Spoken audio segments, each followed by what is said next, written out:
Jangan lupa like, komen, dan subscribe channel YouTube TVRI Bengkulu dan nyalakan lonceng notifikasinya.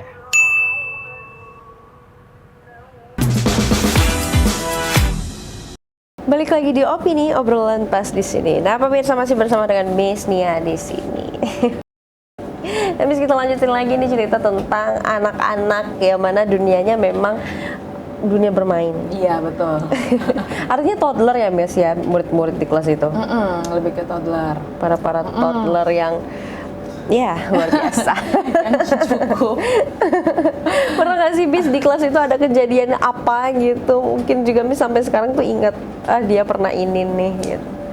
Jadi kayak lebih ke lucu aja sih, dia tantrumnya kayak teriak-teriak banget kan, pengen main gitu. Tapi Dia scream ya? lucu tapi dengar dia nangis itu kayak gitu. Aku lebih gimana ya, lebih menanggapinya tuh kayak lucu gitu. Maksudnya nggak apa-apa, memang dunianya kan memang masih dunia main, Iya, dunia betul. main gitu ya. Ini dengan mereka sekolah ini adalah bagaimana cara mereka untuk melatih mungkin kehidupan sosialnya juga selain di rumah gitu, sekolah bertemu orang-orang baru gitu kan. Pasti memang ada kagetnya, jadi menyesuaikan juga kondisi gitu ya si anak-anak. Jadi yang lucu tuh itu sih, dan juga yang aku ngerasa senang itu ketika si anak-anak sudah bisa mengerti kalimat tolong miss gitu, oke. atau maaf miss kayak gitu. Berarti kata-kata mutiara itu benar-benar diterapkan ya Iya. di sana. Tolong, maaf, dan terima kasih. Terima kasih. Aku bersyukurnya gitu anak-anak secara tidak langsung itu bisa melatih apa ya, Karakternya karakter ya. mereka untuk bisa lebih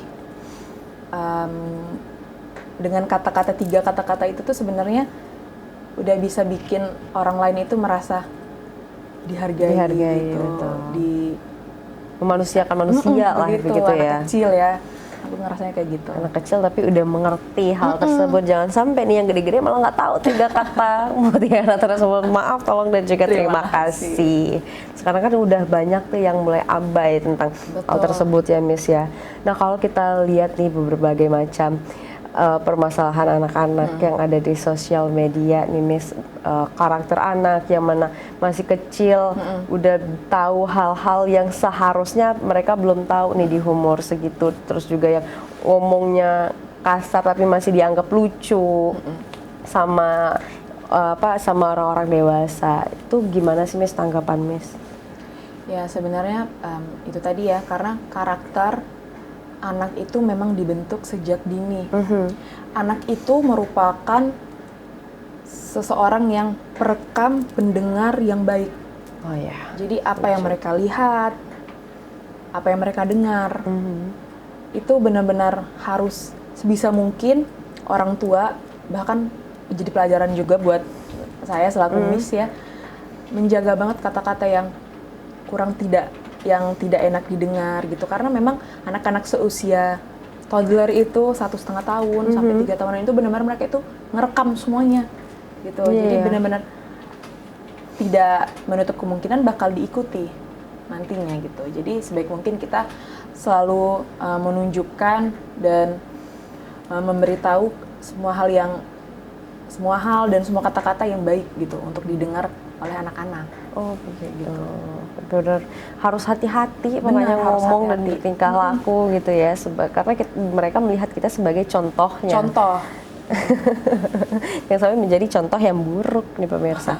Nah, Miss, kalau SD atau SMP dan lain-lain kan kita tahu nih, Miss, batas tamatnya tuh setelah ujian nasional misalnya begitu. Tapi kalau anak-anak ini kalau di kelas Montessori ini kayak gimana, Miss, tandanya udah cukup nih? Ya, jadi kalau untuk hal yang itu sebenarnya kita itu bulanan ya sebenarnya. Jadi sebulan, pertemuan sebulan. Jadi itu kita evaluasi lagi. Kalau misalnya selama sebulan itu anaknya masih nyaman, masih mau main, masih mau gabung di kelas tersebut, dan orang tuanya juga masih mau juga anaknya buat lanjut join, itu masih tetap lanjut gitu. Oh gitu. Oh dia sistemnya per bulan gitu ya, Miss ya? Per pertemuan ya. Biasanya kita tuh per 3 bulan. Jadi kalau misalnya 3 bulan masih lanjut lagi, oke gitu. Tapi mungkin dengan materi yang sudah berbeda lagi, yang naik sudah level nih. Betul. Gitu. Jadi berarti setiap bulannya ini ada catatan untuk anak-anaknya gitu ya, yang akan diserahkan ke orang tua. Oke. Catatan-catatan tersebut biasanya kayak gimana, Miss? Jadi kita itu punya kayak rapot. Anak-anaknya tetap ada rapotnya ya? Ada, dan juga memang setiap harinya setelah kita selesai mengajar, miss-missnya itu bikin laporan terkait perkembangan anaknya pada pertemuan hari ini dengan materi ini, mereka sudah bisa apa aja, peningkatannya sudah apa aja. Contoh ringannya misalnya di awal-awal tidak mau, anak-anaknya masih mau sama mamanya di kelas gitu. Tapi sudah ke pertemuan ketiga, keempat, mereka sudah nyaman sama missnya. Mamanya sudah bisa ninggalin keluar kayak gitu. Jadi perkembangan-perkembangan seperti itu yang kita rangkum dan nanti jadi rapot bulanan buat anak-anaknya kayak gitu. Oh gitu. Ini anak-anak juga dipegang secara pribadi, Miss. Maksudnya kayak benar-benar Miss sama anaknya gitu loh. Ada kayak semacam bimbingan karakternya atau di kelas itu aja? Ya, jadi kalau untuk megang anak-anak itu memang di kelas kan kita maksimal ada 6 orang. Dan kalau untuk 6 orang itu missnya 2 di kelas. Jadi ketika di kelas dua miss ini menjadi penanggung jawab penuh untuk anak-anak yang di kelas itu. Tapi ketika selesai di kelas kan mereka masih main dulu di depan, kan kita juga ada beberapa mainan playgroup gitu ya. Main dan missnya tetap nemenin. Sampai nanti mereka pulang, karena kan hanya untuk berjaga-jaga, takutnya kan anak-anak kalau misalnya main takutnya nanti kesenggol apa gitu, jangan sampai ada miskomunikasi atau gimana. Jadi missnya tetap nemenin, sembari mamanya juga ngeliatin sih, tapi missnya tetap masih ngawasin dulu sampai mereka pulang gitu. Begitu, jadi benar-benar bertanggung jawab penuh ya, Miss. Ya luar biasa juga itu tanggung jawabnya. Tapi kenapa sih, Miss, kalau kita flashback lagi, Miss mau waktu awal banget gitu ketika ditawarin menjadi guru Montessori, Miss ACC gitu loh, Miss terima, itu kenapa alasannya? Pertama juga sebenarnya suka anak kecil ya, basicnya ya. Tapi terlepas kan ponakan-ponakan ya. Iya benar, terlepas dari gimana karakter anak-anak kayak gitu, mood-moodnya. Ternyata ketika udah nyemplung, ternyata moodnya kita harus mempelajari beragam. Anak yang satu dengan yang itu beda gitu ya. Memang nggak bisa kita samain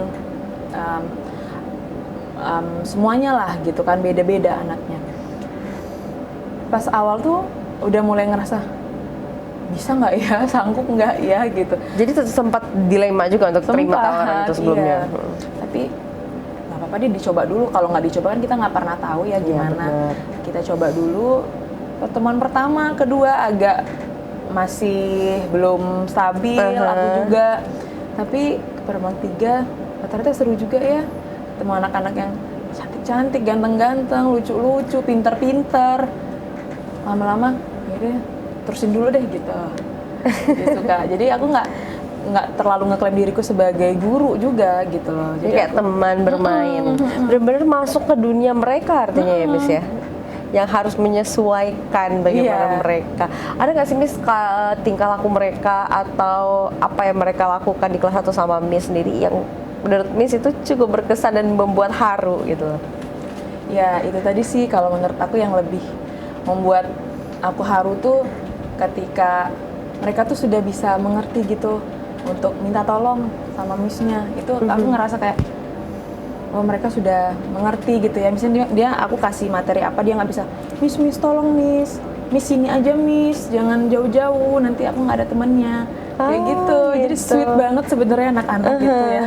Sweet gitu. Jadi nyaman gitu. Jadi aku tuh ngajarnya tuh bukan aku guru kalian lah, enggak, aku sayang gitu loh. Misalnya aku pengen cium juga anak-anaknya, aku pamit dulu. Jadi Mama cium anaknya kayak gitu. Karena aku nggak menjadikan diriku sebagai guru, benar-benar kayak pokoknya aku teman kalian tapi yang mengajarkan kalian gitu loh. Dan kalian juga harus tetap bukan minta dihargain juga ya, setidaknya memang ada aku sebagai pengajar kalian di sini, tapi tetap nggak boleh yang tetap guru kalian begitu ya. Jadi bukan hanya kepada guru tapi sesama manusia juga memang harus saling menghargai begitu ya Miss ya. Nah mereka bagaimana sih Miss interaksi mereka dengan sesama temannya nih di kelas? Kan awalnya memang melatih sensorinya mereka, bagaimana fokusnya mereka dan juga lain-lain melalui berbagai macam program materi itu. Tapi bagaimana interaksi mereka di dalam kelas dengan sesama temannya? Oh, itu seru banget ya. Apalagi kadang ada yang rebutan mainan gitu ya. Kadang ada yang rebutan mainan, teriak-teriakan karena mau rebutan mainan gitu.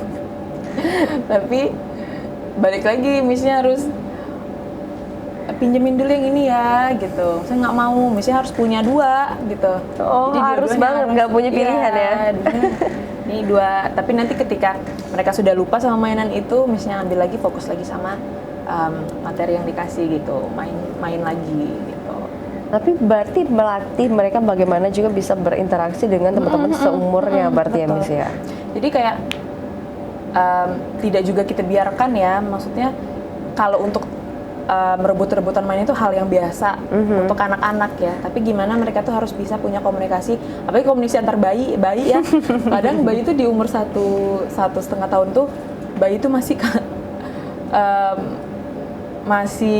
kadang masih mau menang sendiri gitu kan. Egonya tinggi banget gitu ya.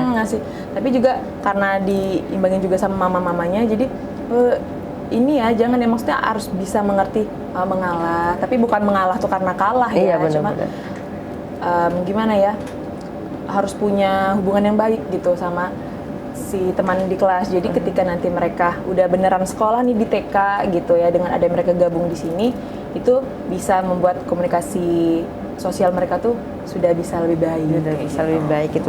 Terlihat perbedaannya ketika anak-anak yang tidak sekolah Montessori sebelumnya gitu ya Miss ya. Oke deh. Miss nanti kita lanjutin lagi. Sekarang kita jeda dulu untuk pemirsa aja. Jangan kemana-mana, tetaplah bersama kami di Optini, obrolan pas di sini.